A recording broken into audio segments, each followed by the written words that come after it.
Hello students, Assalamu alaikum. How are you all? Today the topic is respiratory disorders. We have studied up to the respiratory pigments, that was hemoglobin and myoglobin. And as we have studied in detail that what is hemoglobin and what is myoglobin and what are the structures of the myoglobin and hemoglobin, and I hope the topic is clear. Few students have asked some questions. If still there is some question in your mind, you can ask from me on WhatsApp group. Okay. Now, respiratory disorders, whenever the respiratory tract is exposed to an unhealthy environment, it is likely to become infected by various organisms. So we are dividing the respiratory disorders into upper respiratory tract and lower respiratory tract. Most of the common problems of the upper and lower respiratory tracts are given below. These are the सबसे पहले हम कहते हैं कि हमारे पास अपर और lower respiratory track क्या होता है। हमने स्टार्ट में इनिशियल टॉपिक में पढ़ा था कि अपर रेस्पिरेटरी ट्रैक जो है वो आपका फेरिंग्स तक एंड हो जाता है, फिर लोअर रेस्पिरेटरी ट्रैक जो है वो आपका लैरिंग्स से स्टार्ट हो जाता है। And upper respiratory track infection URTI, sometimes in MCQs they usually frame question as what are the URTIs. URTIs are actually the upper respiratory tract infections. Okay, is an illness caused by an acute infection which involves the upper respiratory tract, including the nose, sinuses, pharynx or larynx.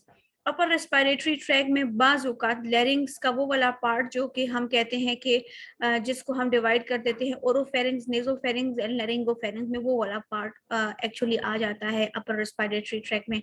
Otherwise लैरिंग्स जो है वो आपका lower respiratory track में included है। Sinusitis, आइटस जब भी word आएगा it means inflammation. तो आइटस जो है वो that is the disease condition, inflamed condition और swelling of the tissue, a specific tissue. ठीक है, so sinuses are actually the swellings of the tissues. Definition: sinusitis is an inflammation or swelling of tissue lining the sinuses. It is actually, ये क्या हो जाता है, जलन हो जाती है, inflamed हो जाता है, बर्न हो जाता है, वो एरिया जो है स्वेल अप हो जाता है, वो टिश्यू जो है साइनसाइटिस कहलाता है, जिसमें आपके साइनसेस जो हैं फ्लू में ब्लॉक्ड हो जाते हैं। ठीक है, तो ऐसा फील होता है कि जैसे साइनसेस में कुछ फिल्ड हो चुका है, तो वो प्रेशर क्रिएट करता है साइनसेस में, जिस वजह से पेन भी होता है, हेडेक भी होता है और पेन भी होता है।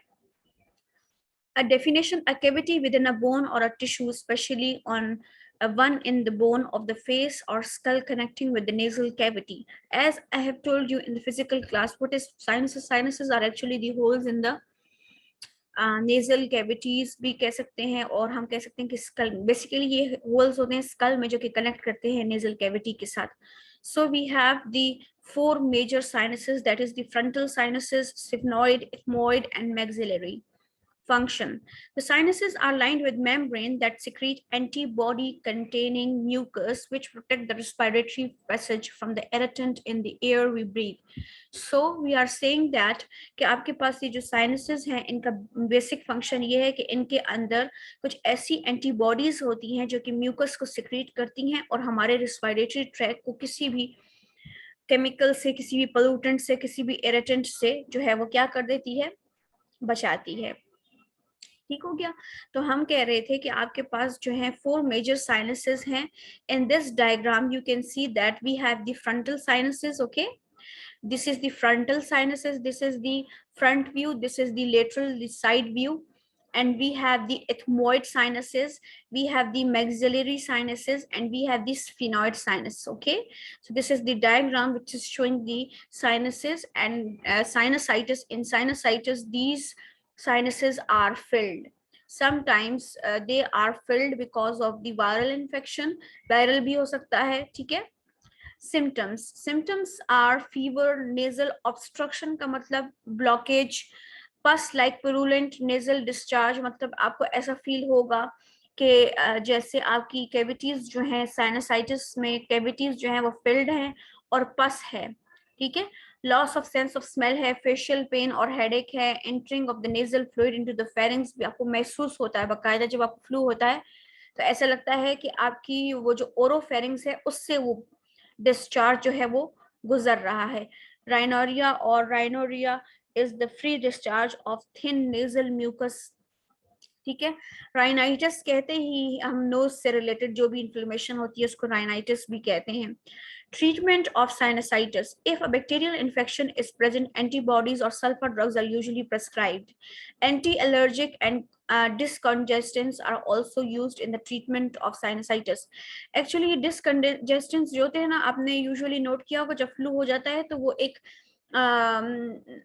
ऐसा एक ऐसी इनहेलर यूज किया जाता है जिससे आपको थोड़ा सा रिलीफ मिल जाता है. लेकिन कहते हैं कि वो डिस्कंजेस्टेंट्स जो होते हैं वो बच्चों के लिए इस्तेमाल नहीं करने चाहिए. एडल्ट्स यूज कर सकते हैं, लेकिन डिस्कंजेस्टेंट्स जो हैं वो न्यू बॉर्न के लिए या आप कह सकते हैं 1 ईयर से डाउन जो है वो फिर यूज नहीं करने चाहिए डिस्कंजेस्टेंट्स. Okay. Now, etiology. Sinusitis is an inflammation or swelling of the tissue lining the sinuses. Healthy sinuses are filled with air, but when they are become blocked and filled with fluid, germs can grow and cause infection. Okay.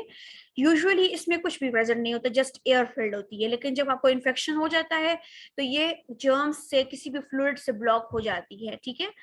Now, types of sinusitis. Acute जो होगा उसका जो symptoms होंगे वो 2 to 8 weeks तक रहेंगे. Chronic जो है वो ऐसा infection होता है जो 8 weeks से आगे बढ़ जाए, that is considered as chronic infection. Causes, risk factors of the sinusitis. So इसमें क्या है, बैक्टीरियल भी हो सकता है, वायरल भी हो सकता है, किसी पोलन से एलर्जी भी हो सकती है, राइट. और कोई भी एनवायरमेंटल ड्राइनेस हो सकती है, एसी से भी हो सकती है. ये मॉइस्चर जो है वो खत्म हो जाता है रूम में तो इस वजह से ड्राइनेस हो जाती है.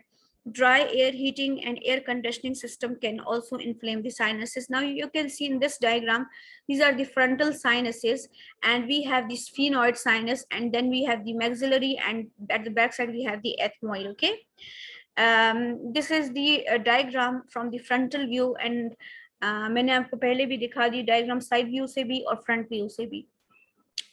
Now, the second diseased condition of the upper respiratory tract is otitis media.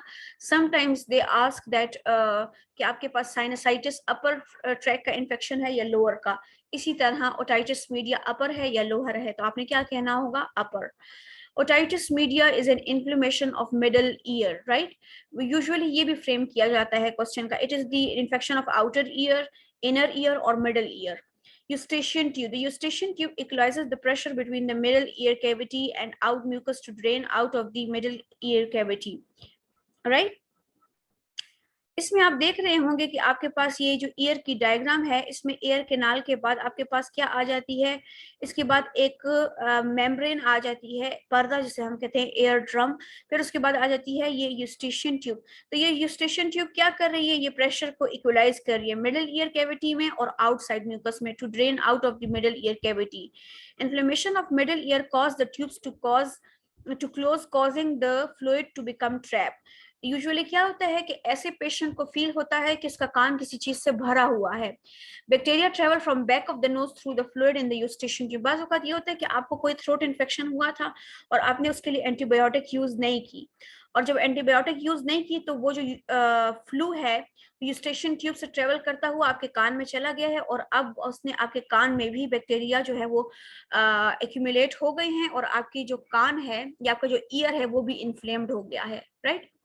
अब एक्यूट ओटाइटिस मीडिया क्या है और क्रॉनिक क्या है. एक्यूट क्या है जो कुछ वीक्स तक रहेगा, क्रॉनिक जो बहुत ज्यादा टाइम तक जो है वो परसिस्ट कर सकता है.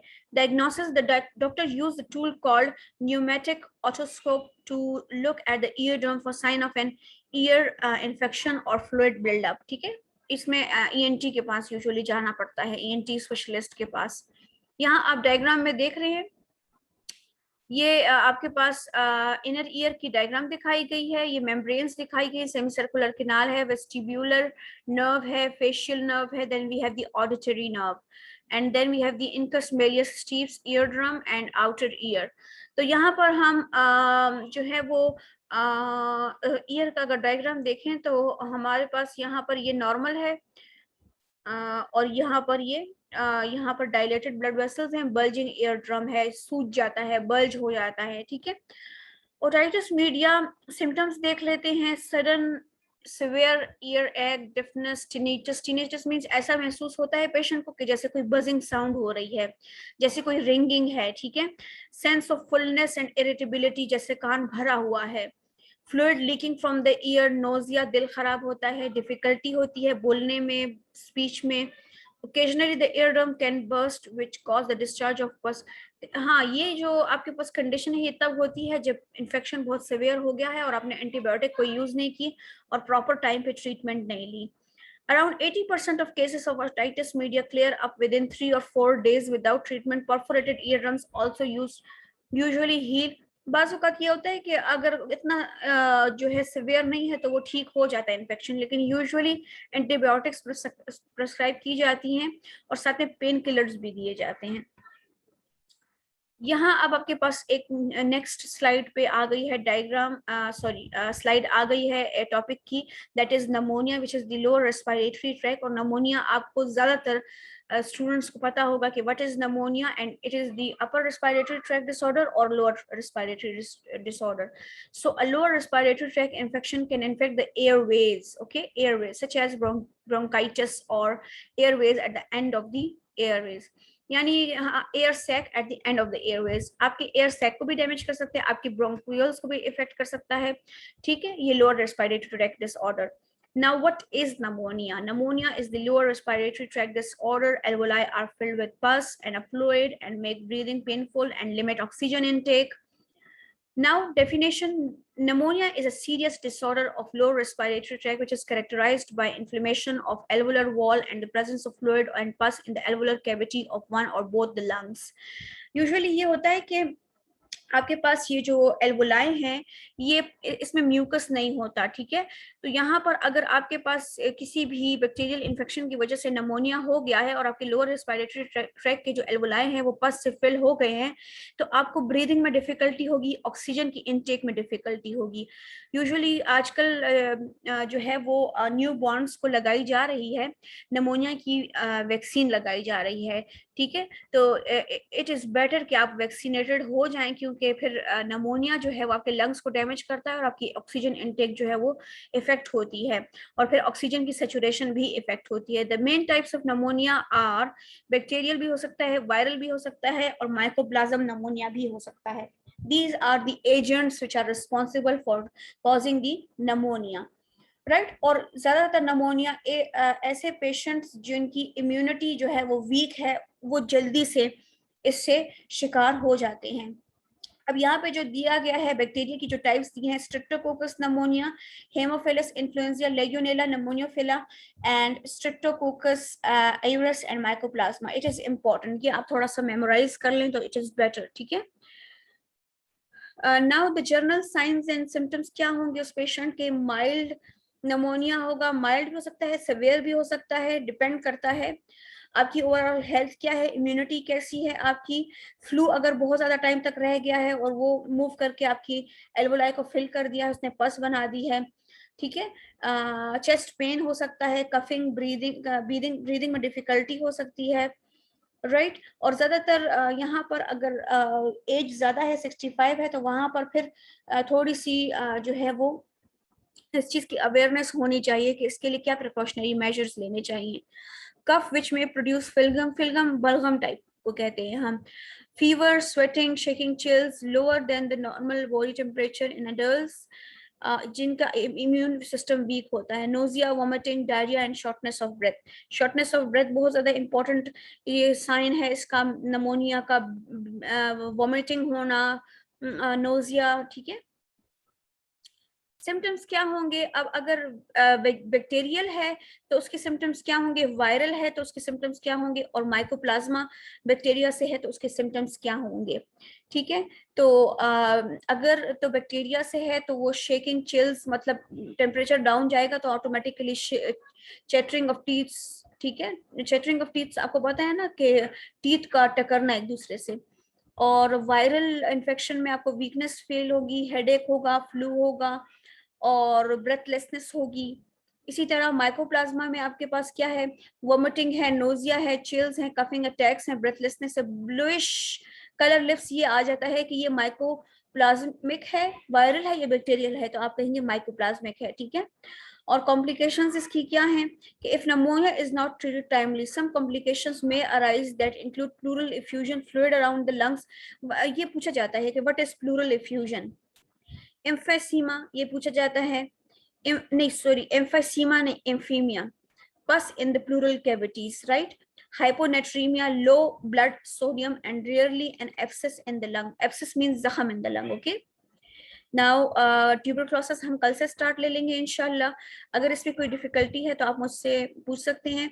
एम्फीमा को आपने बहुत ज़्यादा स्ट्रेस से याद करना है, और मैं इसलिए स्ट्रेस दे रही हूँ इसके ऊपर कि इससे एमसीक्यूज आते हैं, हाइपोनेट्रीमिया से आते हैं एमसीक्यूज, प्लूरल इफ्यूजन से आते हैं।